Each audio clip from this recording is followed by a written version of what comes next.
mukhang may bagong dating na motor dito sa Unimar. Dito po Santa Cruz. Okay, tama-tama habang naulan. Usisain muna natin. Mukhang maganda eh. Tara, pasok muna tayo sa loob. Okay sir, Neymar morning uli. Okay, nandito na naman tayo sa Unimar Motorcycle Dealer. Ito po, bagong-bagong mga motor, mga sariwa po naka-line up dito. Pero ito po ang i-review natin ngayong araw. Sa tulong po ni Sir Honard, ito po ang branch manager dito sa Unimar. Okay, first time po natin magre-review ng Royal Enfield na motorsiklo. Ito po yung mga street bike na, ito classic looking na motorsiklo. Okay, bali dalawa po i-review natin. Itong Royal Enfield Hunter 350cc at saka ito po nasa likuran niya itong Royal Enfield Scram 411cc. Ito. Okay, sa brand pa lang po aakalain mo na made in USA itong bagong labas na motor ng Royal Enfield. Pero made in India po itong mga motor na to.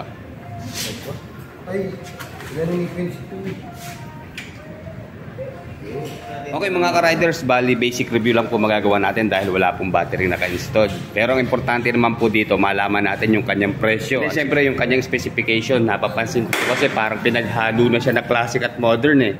Okay, sa mga na-review po natin ng mga classic motorcycle, itong street bike na to ay medyo angat po. Premium at quality ang kanyang mga design. Almost the same naman po siya pagdating sa engine specification. Bali 4-stroke, single cylinder, single overhead cam. And then sa cooling system, pareho po silang air-cooled. And then, ang maganda naman po dito sa kanyang fuel supply system, pareho po silang fuel injection na. Nga pala mga ka-riders, bali 4-valve po itong si Scram. And then 2-valve naman itong si Hunter 350. And then ito lang po ang pwede sa expressway natin, itong si Scram dahil 400cc nga po. Okay, pareho po silang 5-speed, constant mess sa kanyang gearbox, and then manual transmission of course.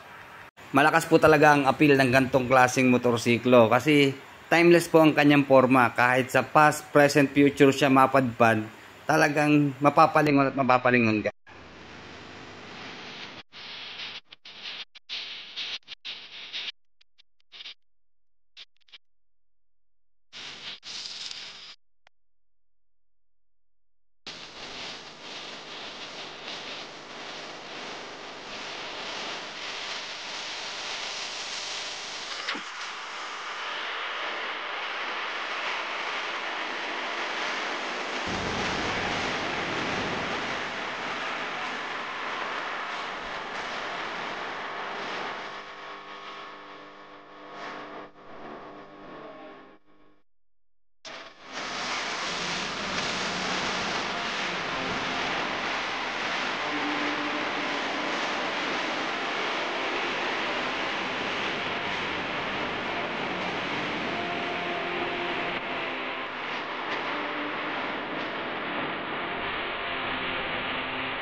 Papansin natin yung kanyang round shape na headlight. Kaya malaki. Ito ho ay classic talaga dahil hindi pa rin nila binago. Bali, bulb pa rin po ang kanyang ilaw. Hanggang sa kanyang turning signals, puro bulb po. Yan naman po talaga ang tandaan ng isang classic na motorcycle. Telescopic fork na front suspension. Ito meron pong rubber cover na nakalagay. And then, meron po siyang sukat na 190mm travel. Meron din po siyang nakalagay na reflector dito sa magkabilang side.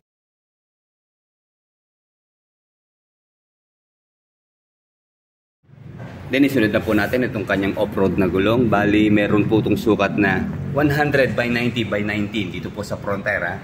And then meron po siyang brand na Grip XLF. Ayan. Papansin nyo, naka-spoke wheels na po siya. Kaya matik po, ito po ay naka-tube type pa rin po. And then pagdating naman po sa kanyang braking system, bali naka-single disc po dito sa kanyang front. And then ayan po yung kanyang ABS. Bali dual channel ABS na po ito. And then meron po siyang dual path caliper. And then sa kanya namang rim, ayan, meron na nakalagay na sticker. So, mas maganda po ito sa gabi. Reflectorized po ito. Katerno ng kulay po ng kanyang mga decals dito sa kanyang body. Okay, speaking of decals, lapitan na natin yung kanyang mga premium design na sticker or decals. Ayan, bali meron lang pong color combination na ginamit dito na gray, cyan, saka black.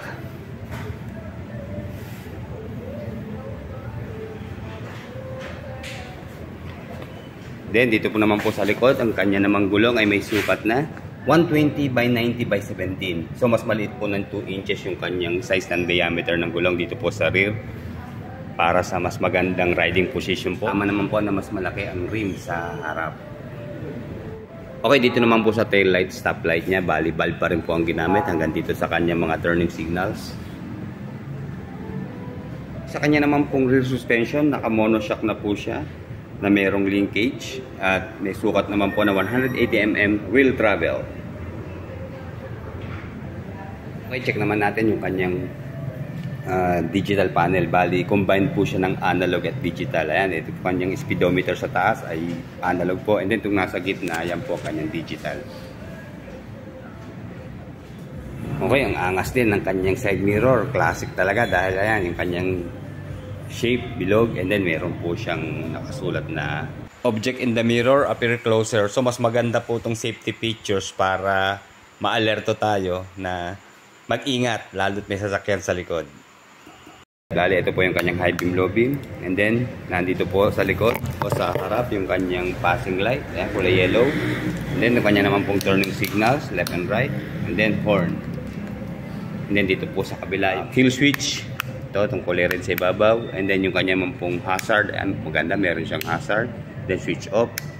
And then, yung kanya naman pong electric starter push button. Okay, meron po siyang 15 liters na fuel tank capacity.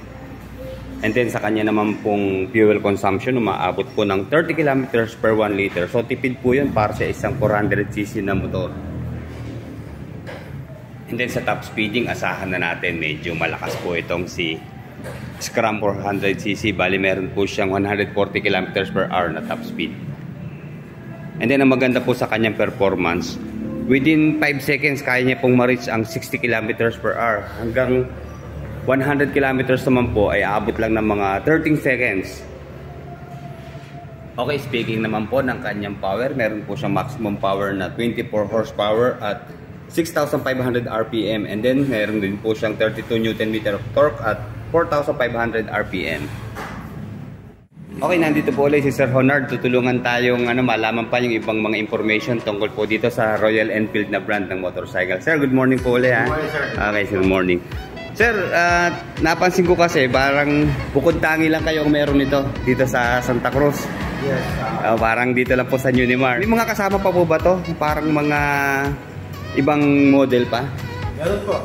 So meron tayong itong Scram 411. Meron po siyang kasama din na Himalayan 411. Or 11? Himalayan 410cc. So nakadepende sa colors yung kanilang prices. Okay. So yun yung ka-level niya sa kanyang CCs. Then sa iba namang models, meron tayong New Classic 350cc, Meteor 350, and Hunter 350. Okay. Ito sir, yung Hunter, tama po ba? Okay, ito susunod po natin ito mga ka-riders ha. Okay. So meron din tayong available sa 650cc. Okay, yun. This is IC Interceptor 350, 650cc, and Continental GT 650cc. Ayun, marami palang choices no sir. Pagdating Marami sa... din pong kulay sir, nakadepende yung kulay din sa prices. So sir, dito sa Scram 411, ano nung kulay po ang available dito? Sa Scram 411, meron tayong graphite blue, graphite yellow, skyline blue, benzene black, silver spirit, and white pen. Ito po yung silver spirit. Okay. Okay sir, sa pinakamahalagang tanong, siyempre sa price tayo. Magkano na po ang cash price ngayong 2023 nitong Scrum? Scrum for 11 silver spirits, only 315,000 po. Ay, 315. 315 sir. Yes, Okay. 315 cents, 1,000 pesos, pero ko lang for 11.60. Okay sir. Available pa siya sa installment sir? Yes, okay. We also cater cash or installment basis. So for a down payment of 94,500, then a monthly of in 2 years old na 12,495 pesos. So guys, sa mga naghahanap po ng ibang brand, so also kahit na meron kami ibang brand, so meron tayong bago ngayon dito na Royal Enfield products. So come and visit po sa Miramar, Santa Cruz. Dito lang po sa Sitio, Bago Anyong Barangay Pagsawitan, Santa Cruz, Laguna. Pwede niyo po may PC sa aming Facebook ang Miramar Santa Cruz. So message nyo lang po dyan at sasagot po kami kung ano po inyong mga inputs. We also cater online application. So just PM us, then kami na po bahala ma-accommodate sa inyo. Lahat ng inquiries ninyo and questions ninyo and concerns ay amin po yung i-address. So pwede po natin yung mag-process ang application nyo through Messenger or through Viber or through Telegram, anything na pwede nyo kami i-contact through online. Okay, sige sir. Maraming salamat sa information. Salamat Okay, po for okay. your time, Sir John. Okay, sige. Salamat sir.